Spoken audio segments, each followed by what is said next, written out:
All right. Happy Friday, everyone. It is Friday, February 28th, and I have great news to share. And I'm so excited. I have found my surgical team for my double mastectomy and my deep reconstruction. I can't even tell you guys how excited I really am for this. It has been, as you know, over 60 days since I got my genetic cancer testing results back, identifying that I'm a BRCA1 carrier, and um, knew that I was going to go down this road of risk reducing surgeries and prophylactic preventative surgeries to help me not get cancer. And it has been a journey, right? I have been documenting this because I didn't find anything that, shared somebody's true experience of being a survivor like me.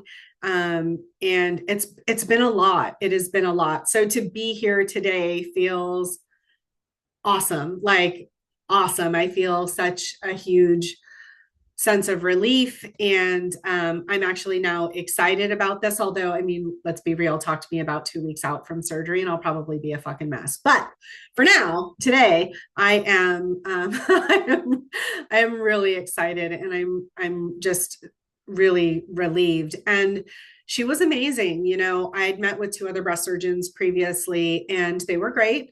No problems with them. Just again, it's kind of this weird thing where, all of these surgeons that I've met with are qualified to do the thing, right? They're qualified to do the surgery, but there is this fine line between being qualified to do the thing and then also being sort of on the patient care side and the human connection side that I had been missing from some of these surgeons. And she was just my Goldilocks fine, right? Not too hard, not too soft, just right, perfect in the middle. And so that was really amazing. And from the moment she kind of walked in the room, she had read my history, saw that I met with other doctors and kind of sat down and said, hi, I'm Dr. So and so. And, I see that you've met with other surgeons and tell me where you are on your journey and let me hear from you. And then, we can talk about how I can help you. She listened to me and then turned around and said, I see that you're really well informed. Let me give you my process and I'm going to take you through everything. And then you can tell me, I've already heard this. I already know, like, can you talk about this? And I'll adjust as needed. And I was like, I love you. Like literally that was like what I was thinking in my head, and so it was just really amazing to find that person who was that sweet spot because I wasn't really sure if I was going to find her. And one of the points about making this video is because I had said in previous videos how important it is to talk to multiple surgeons because I wouldn't have found her if I settled, right? If I only talked to one surgeon, if I only talked to two surgeons and I wasn't comfortable with either of them and just felt like I needed to make a decision because I didn't want to talk to a lot of people or I didn't think I was going to find somebody who had the qualifications, I wouldn't have found this person who is like magic, so I do think it's really important. It kind of validates my theory about that. And this is my own opinion, guys, but yay, I am so happy that I found this person and I'm going to get these surgeries on the books. So let's talk about what's next, because now that I found my surgeon, that means that now I have to have the surgeries, right? So, like I said, right now I feel really excited about it. I will probably be scared out of my mind as we get closer, but here's what it's going to look like. So in June, we are going to have the surgeries. I have already contacted the office and talked about my ideal surgery dates. And so I'll wait to hear from them about how we can arrange that. And then in the meantime, between now and then, the goal is really going to be focusing on both my cardio health, reducing my overall BMI and getting more lean muscle on me prior to the surgeries. And here's why that's important. So being immunocompromised, even though I've already done a massive amount of testing to make sure that my body can heal and handle and clot in the right ways for a surgery of this size and done all the cardio health things, I need to make sure that I set myself up for success as much as possible. So, reducing my overall body weight and reducing my BMI. Right now, I'm at 35.3. Anything over 34 for major surgery is tends to lean towards wound healing issues or wound compromise. So ideally, they want me to be under a 34 BMI and ideally around a 32. So I've got some work to do in that department between now and then, but it's completely doable if we have the surgeries in June and that'll help set me up for success.